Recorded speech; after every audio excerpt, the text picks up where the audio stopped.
it John? Hey, it's Mike. We're gonna call to order here in a minute. We do not have a quorum, so we won't be taking any action or anything tonight. So just FYI. All right. Do you wanna be on speaker or do you just wanna listen, or how do you wanna? Just let me listen. Okay. All right. You are listening. All right, go ahead and call the meeting to order. Didn't we have 3 of us in executive session last week? Yes. We did, you're right, good call, thank you very much. Had We an did. executive session to discuss the buying and selling of real estate last week. Anyone here for public comment? All right, hearing none, well, I guess we can't even approve the minutes. You can review them. Okay, any additions or corrections that you saw, Joyce? No. All right, so I guess we'll just go to the financial report. Yeah, I provide you do the cash position statement as I typically do, and again, apologies for the small text. You will see there's a decrease in the total cash forecast and current cash available at the very bottom of the sheet. However, that does reflect the deposit for the West College Avenue property, so we're still in pretty good shape. I've also added. Did you write that already? I did, yeah, and it's reflected in these numbers. And then you'll also see from last month's meeting, the accounts receivable for Prospect Street, Maple Street, South Penn, the option extension, and then one that was done previously that I had not accounted for was an option agreement on 332 South Queen Street. So I've updated the accounts receivable as well. All right, we're official. Now.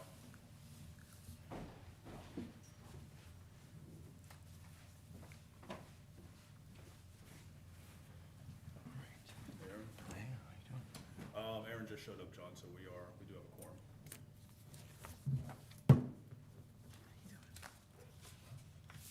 We'll go back and do the approval of meeting minutes once you're settled there, Aaron. I'm good. Okay. Any additions or corrections to the minutes of July 19, 2000? Hey, Mike, just your mic, because we're streaming. Any additions or corrections to the minutes of July 19, 2023? Hearing none, is there a motion to approve? So moved? Second. Further discussion? All in favor, give their consent by saying aye. Aye. Opposed? So ordered. And you're up to speed. We were in the middle of the financial report. Did you note that that was a very well-run meeting? Duly noted. Got this.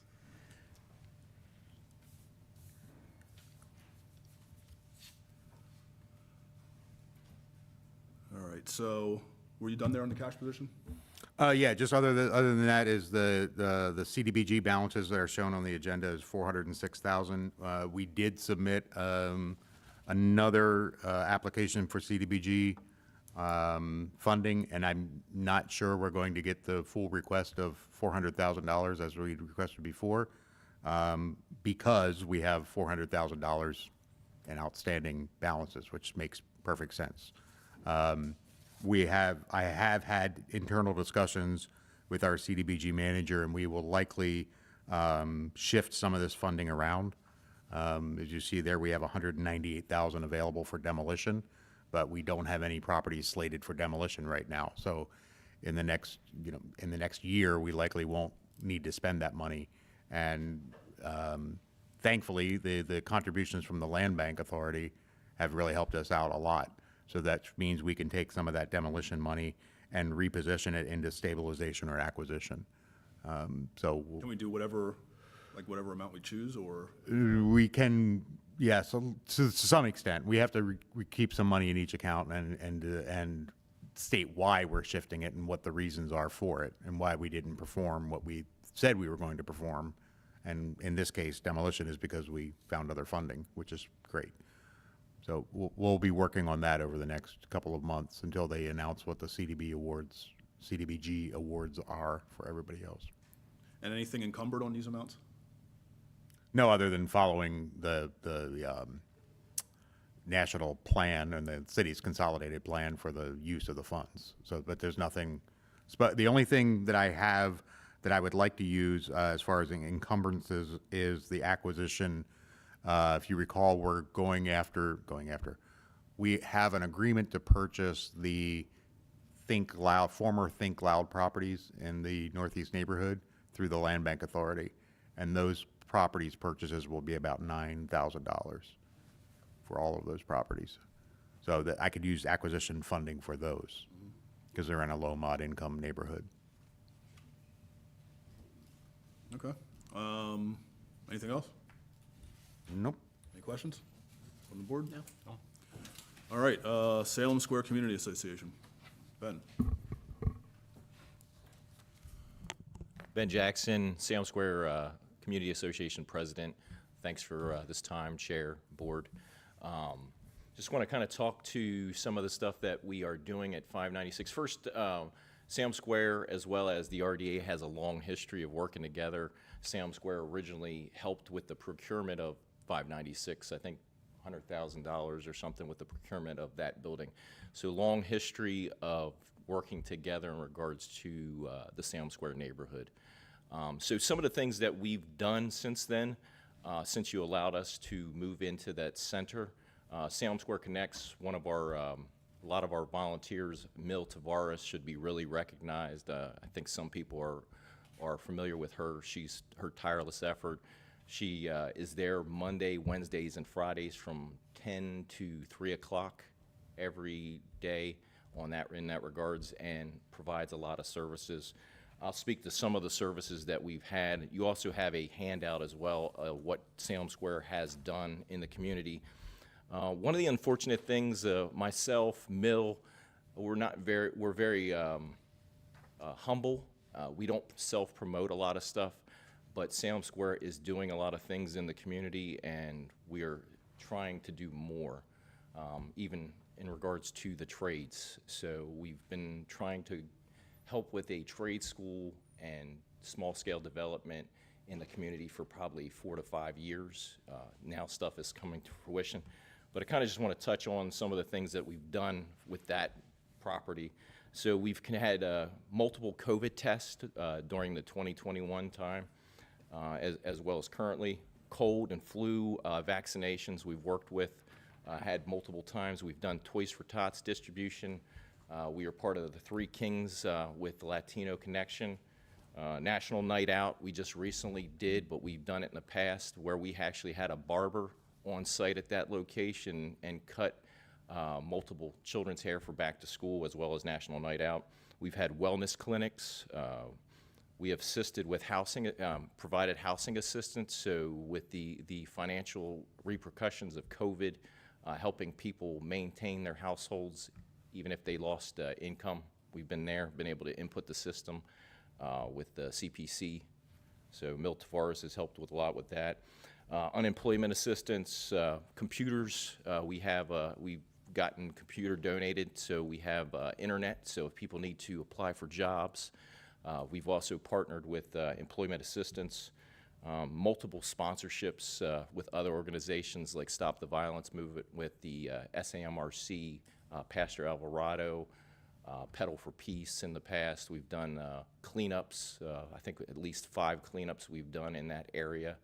Of course, it's a very transient neighborhood. There's a lot of stuff, broken glass and everything, so we've been really instrumental in trying to clean up that neighborhood as well. So I kind of go through these quick slides, kind of touched on that. Removed 6 loads of truckloads of trash. I think that was probably just from 2 times, so we probably have removed substantially more since then, even in the, especially around like the old Dent Supply building and around King Park. We were also instrumental in King Park and kind of the beautification part of that as well. Next slide, the Gates project. Consider King part of Salem Square neighborhood? Yes, we go all the way to Penn Street. Okay. So yeah, we in the past we've did the Blue Sky project with Johnson Controls.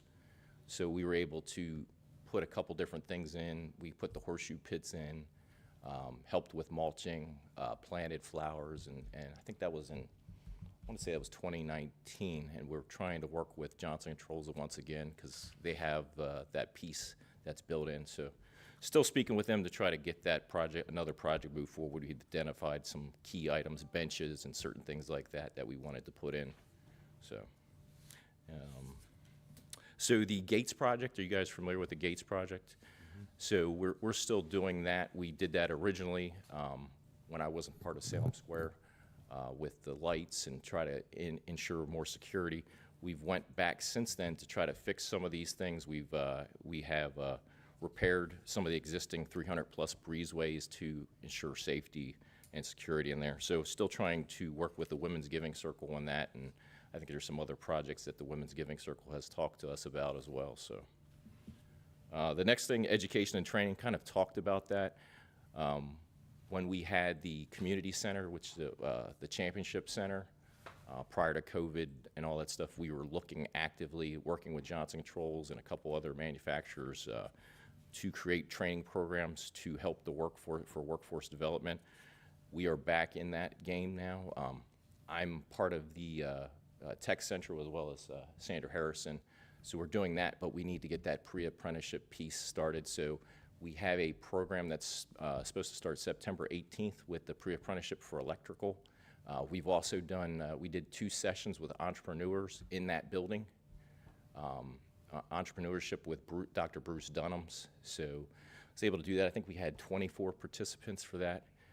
So just trying to bring additional resources and thoughts. Doing this at the old library space there? So there's a question like where would be the best central location for people to attend? So we have 3 locations that we're looking at. So I have a building at 220 East King Street, which is more centrally located.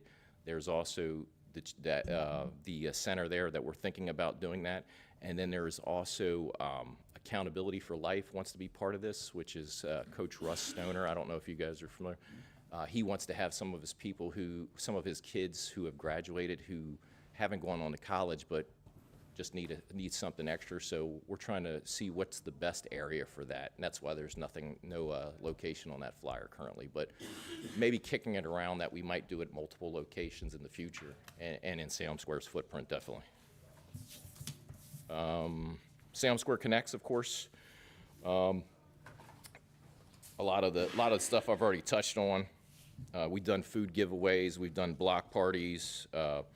We're looking at the lot across the street from where Salem Square Connects is, working with the YMCA in regards to trying to do small-scale development. We actually have plans. Sandra's been instrumental in that, in creating a laundromat facility across from there because there's no laundromat, there's no area to clean your clothes. So we're looking at doing that for a mixed-use property across the street in that empty lot. I can provide those plans to you if you guys in the future. We're just looking to do that, and we have, once we start, the Y has kind of said, hey, we're willing to partner with you in that community, and that's what we're looking to do. So we have CAS and Affordable Housing, which are a development company called the 8 Center Square. So they are looking to come in. They've done multiple projects, so we're hoping that that'll create a successful relationship and create sustainability for Salem Square in the long run. And that gets to the point possibly purchasing that building in the future that we're currently in, Princess Street Center, if you guys are willing to part with it. So I know it's probably a money-making building, and those are rare in the RDA, but I just wanted to make that offer that we're interested in doing that in the future. Some of the other stuff that we've done, we've helped out with Lincoln. We're just trying to be good stewards and good partners in the community. Worked with Lincoln Charter School and a number of churches in the area. So that's really all I have. I don't want to belabor the point of the stuff. Like I said, I want to continue to be semi-humble in what we're doing, but we're moving forward and want to be say we're thankful for your the ability to let us in that building and to let us have a more front and center area in Salem Square. So, any questions? Thank you. And yeah, thanks for all you're doing there. We're glad to partner with you and provide that space for you, to utilize for your programs. Any idea like how many hours a week that building is being used, or the office space is being used? Probably 25 hours a week, maybe some more because we do off-hour stuff sometimes there, or we have meetings there.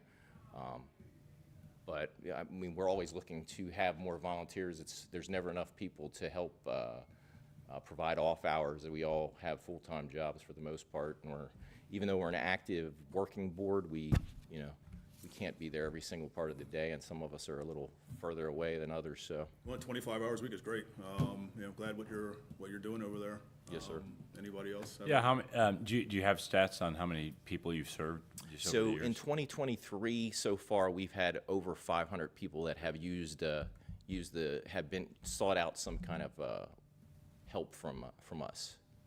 Is that 500 different people, or could somebody be counted multiple times in that? I only have what Mill sent, but I would say that there's potential. But we have anything from, sometimes we have nights where we feed food, like, so we have taco night, we have spaghetti night, we have pasta night, and people come in and seek out food and stuff like that. So there could be the same people that were double counted, but we're still helping. Safe to say you're helping several hundred people.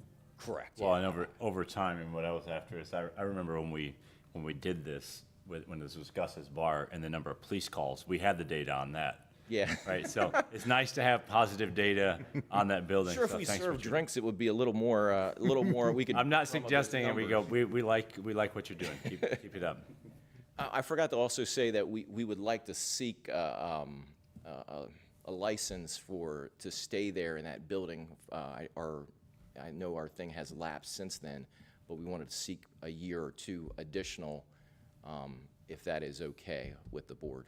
Do you know when that expired? Yeah, I failed to put that as an action item on the agenda, but we do, it expired, I believe, the mid or end of April is when it expired. Okay. And I would suggest that we continue on and do the same thing. We provide, the RDA provides the utility costs for the building for them, because it's a community impact. It's the right thing to do. And I'm fine with the way things have been run. And Mill's great to be there. She's easy to get a hold of for anything else that happens in the building. So I would suggest I get the authorization to draft a new license agreement for another 2-year period, has been suggested. With our typical license agreement language, if something comes along, it can be negotiated out or canceled out, but. So you're saying 2 years retroactive to April? So April of 25, is that what we're saying, or? Yeah, I think that provides Motion to do that consistent now, continuity. or- That would be great. Okay. Yeah. Do we have So a I'll make a motion to extend a 2-year, I'm not sure what kind of agreement, whatever it is, but authorize staff to negotiate a 2-year agreement with Salem Square. All right, thanks, Aaron. Is there a second? I second. Any further discussion? No, other than, I agree with Mike. I think you're doing tremendous impact in that neighborhood, and I love it, and continue what you're doing.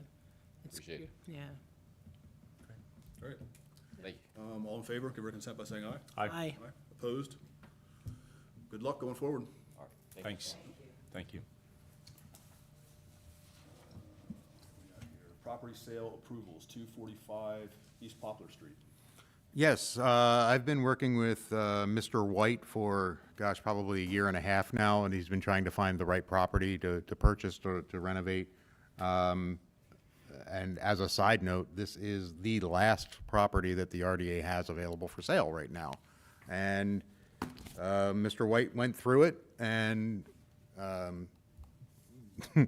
had to excuse himself past about 30 cats and worked his way through the property, and it's in really, really bad shape. As he described to me, it's a complete gut down to the studs, and he's willing to take it on and redevelop the property. It is, I think in your packet, there is an aerial photograph of it. It's 245 East Poplar. It literally is this alley that's beside City Hall here, 2 blocks down between Queen and Pine. So he's willing to purchase it. His experience and his financials check out wonderfully. And I think it's a great deal to have somebody actually pay us for this instead of the other way around, because it's a bad, and it's one of those that's nearly impossible to demolish because it's a row house mid-block like that. It just can't be taken down, but he's willing to take it on, and I suggest we move forward with a redevelopment agreement or a sale to him. And has he indicated his final disposition with the property? I think he said rental or sale. Let me check real quick on his application. And Blanda, can you clarify, are you asking for a redevelopment agreement or a sale? A redevelopment agreement is a little bit easier. He does say rental. A redevelopment agreement is a little bit easier only because if for some reason the redeveloper blows up and can't do anything, we don't have to, we can just not transfer title. So we can wait till they're done and we're sure that they're able to finish it, and then we'll transfer title at that point. So do you need a motion? Yes. A motion to authorize staff to negotiate and enter into a redevelopment agreement with Mr. Maurice White for the sale price noted. For 245 East Poplar. Yes, 245 East Poplar. Is there a second? I second. Further discussion? Are the cats included with the price? I told him he has to take care of the cats, yes. That's And the abandoned car in the backyard and the bugs as By well. take care, let's. the I don't wanna record know. Not noting that. I don't- you know, yeah, I let's don't not- wanna know. Let's not put That that. could mean a couple different That things. could mean a lot of things. Let's please not include that in the record. Got that, John?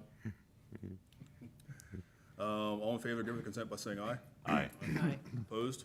So ordered. Codo 28 mortgage satisfaction.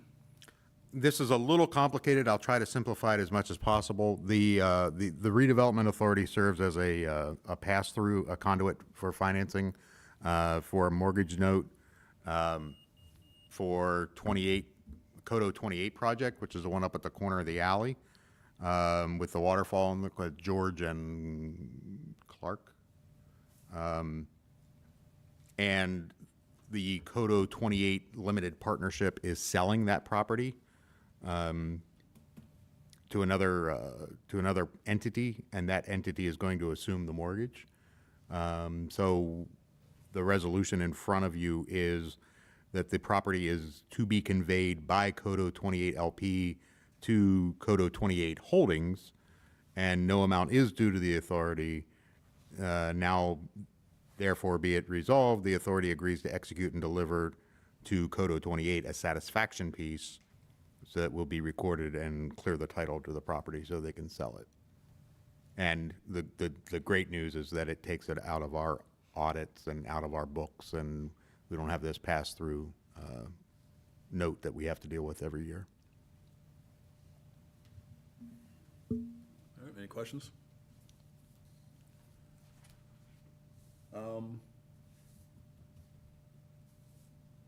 So what exactly are we voting on here? It's the last, We're just execute the mortgage satisfaction as it's written here on the yeah, agenda? yes. All right, is there a motion to execute a mortgage satisfaction for the conduit financing of 2628 North George Street for Codo 28 LP? So moved. And that's just, that's a resolution, right? It's a resolution we're being asked for? Yeah. I'll second. Yeah. Any further discussion? All in favor, give the consent by saying aye. Aye. Aye. Opposed? So ordered. Green Street option request. This was actually, it was submitted through as a purchase request, and Fred and Bree are both here from Foursquare's Development, and they can speak a little bit more about it. And the price provided was $1,500, which is, is our minimum price to purchase.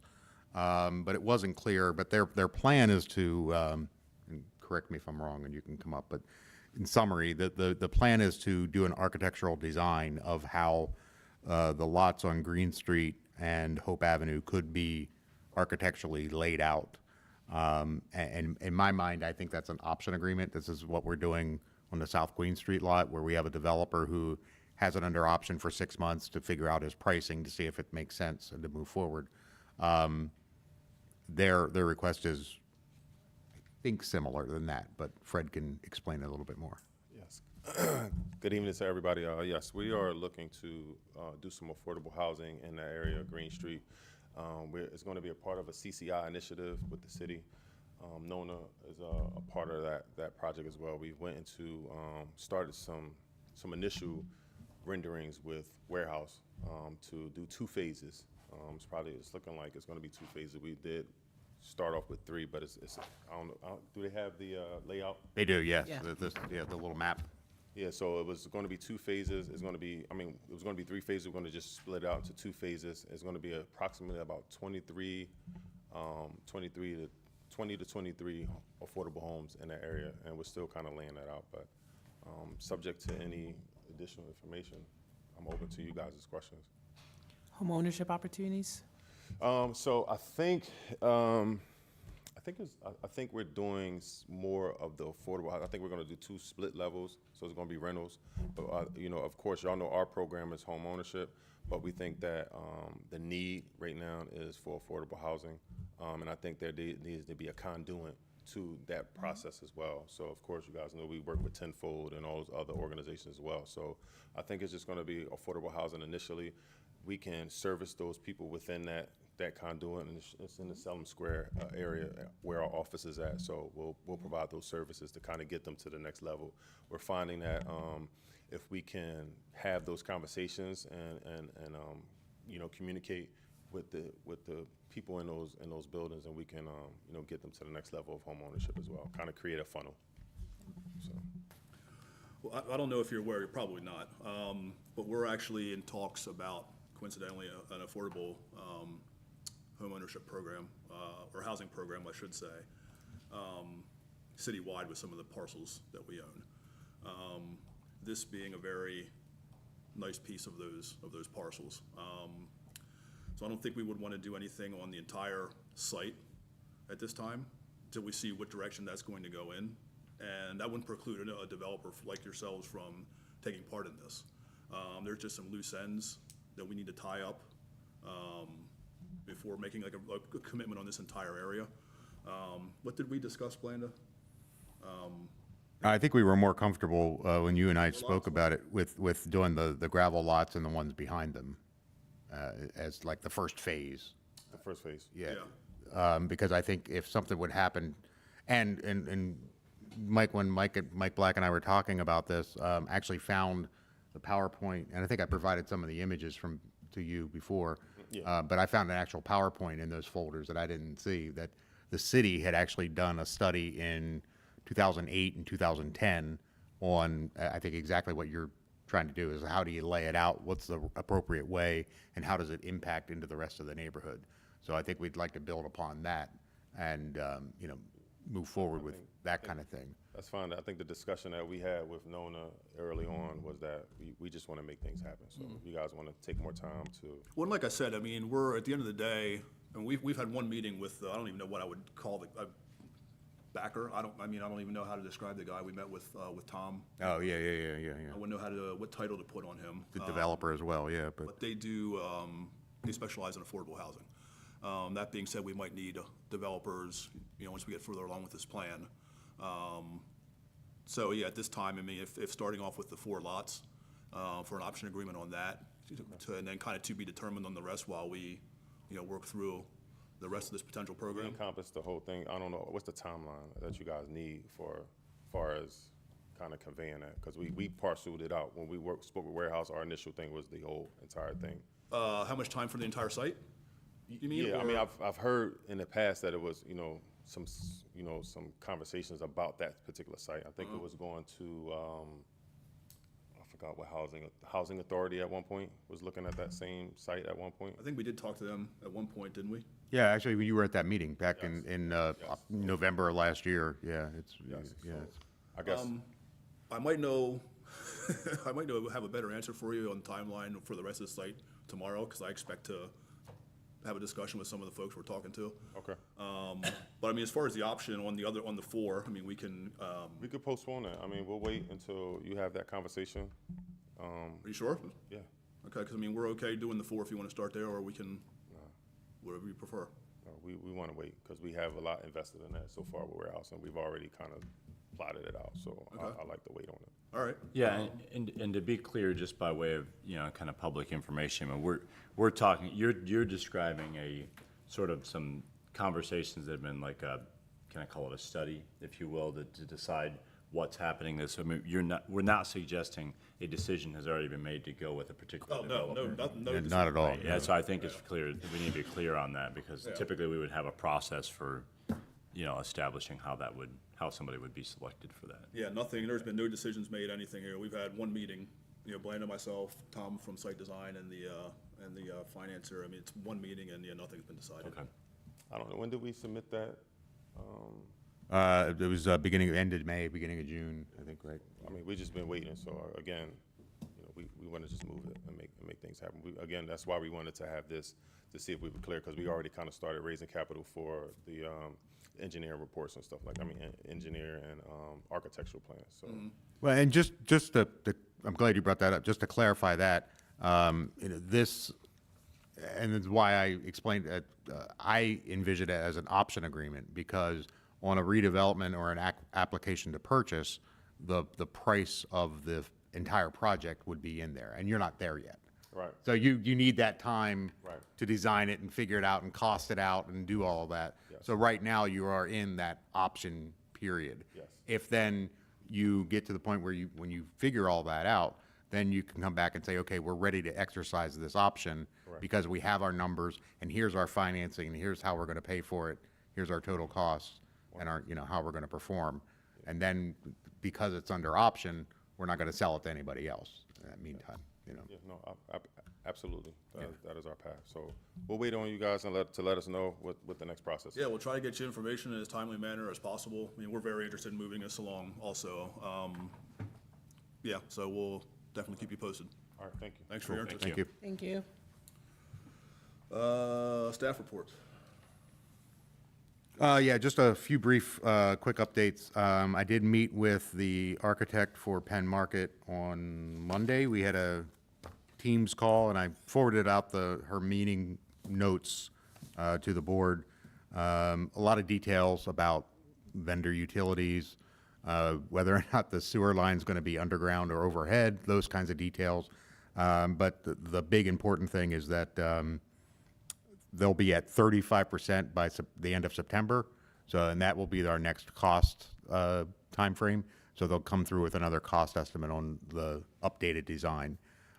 So it sounds like it's moving slow, but it's very, very intricate, intertwined. And we also had a discussion about, and we continue to talk about how is this project phased? How does it work realistically, logistically, during construction, and trying to keep the farmers market open as much as possible. Our preliminary discussion right now is maybe we eliminate Tuesdays and allow the contractor to work Sunday to Thursday. And, we would lose one day at market, but it's a day when not all the vendors are open anyway. And the vendors that are open, is there an ability to shift those into a non-construction zone? So logistically, it's a nightmare, any kind of construction and trying to keep a building operating like that, but we're working through that, so. Do you know how many are consistently open on Tuesdays? At the last count that I saw, Brian used to always take an inventory, like a daily inventory. I think it's roughly 6 that are maybe open, and don't quote me on that, total guess at this point, just mentally of who's there. It'd be a lot easier to relocate 6 than all. Correct. Something or whatever. Right, exactly. So we're moving forward with that, and it's going well. Just, Any questions on yeah, go ahead, any other? what we're doing? No. Okay. No. Hope Street Learning Lab? Hope Street Learning Lab, I mentioned last month, was going to be here to present an update on what's going on at the Hope Street Garden, which we just talked about.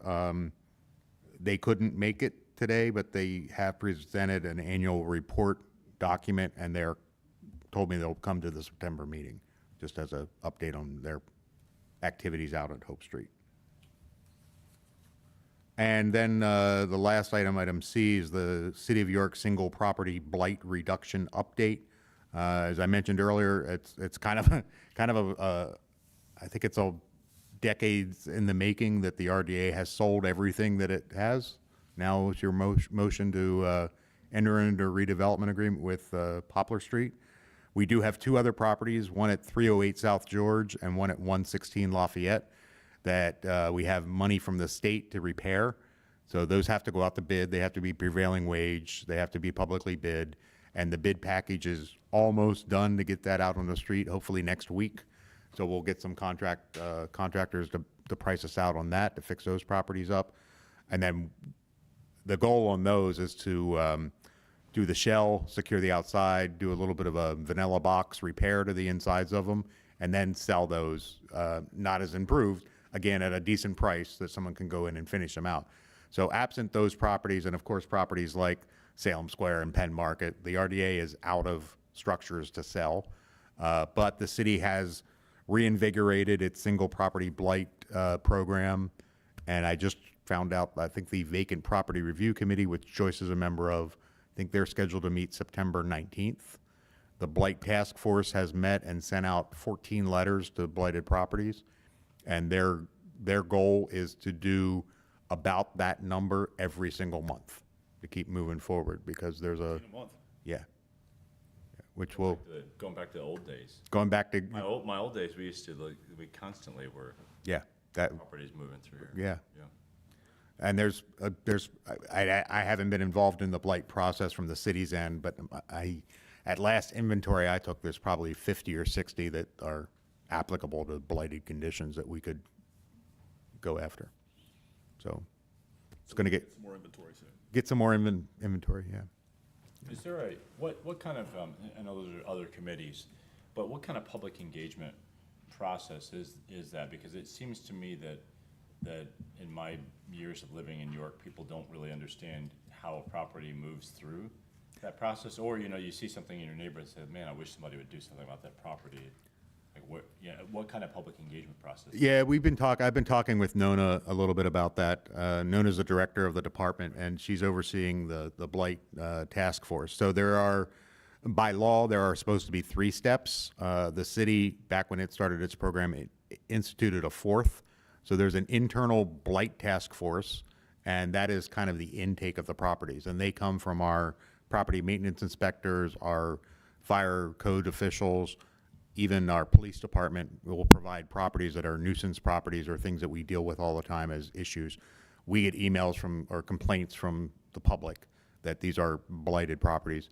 Our blight manager will go out and visit the properties, and I think there's 9 to 12 specific criteria to be determined whether or not that property is blighted. That property owner, after the Blight Task Force Committee meets, they will be sent a certified letter identifying that their property has been identified as a blighted property. They have 30 days to appeal or fix that blighted condition. If they don't, then that property goes in front of the Vacant Property Review Committee, who does the same review and certifies it as blighted by state law, and also to the Planning Commission, who also reviews it and certifies it as blighted. Both of those 2 entities, the VPRC and the Planning Commission, then bring their certifications to this board, to the RDA, and they say, we have certified it as blighted, it's your turn. The RDA does its review and then can determine whether or not it's blighted. At that point then is when the Redevelopment Authority can also then file a declaration of taking to start the process of eminent domain to take the property. But the Planning Commission, VPRC, and of course this are all public meetings. What we recently talked about with Nona and I spoke about is doing more outreach, telling the public, once the city and the RDA and the Planning Commission all get caught up on catching up to ones that we know, then doing some public outreach and say, look, let us know, we want your intake. We've got lots on the back burner right now, but once we're caught up, then we're going to do some PR and promotion, and even show case studies, because some of the properties that the RDA have redeveloped went through that process, and that's why we exist. Right. Yeah. Great, thanks. Anything else? I have nothing. All right, I just have a brief update for the chairman's report. As you know, Bland and I have been having quarterly meetings with members of council for. Your mic. Oh, sorry, still not used to that. For what, about a year now, we've been meeting with council? Yeah. Quarterly, and I also had a private meeting with Betsy from council prior to our meeting with council last week, and I felt it was probably the most positive meeting we've had with them, since we started these, and I'm starting to feel council's support, which I know we haven't always felt that, but I thought it was very positive, and looking forward to being a partner with council, going forward as maybe we have been in the past. So, other than that, I don't have anything else. Anything for the good of the order? No. No. All right, meeting adjourned. Thank you all.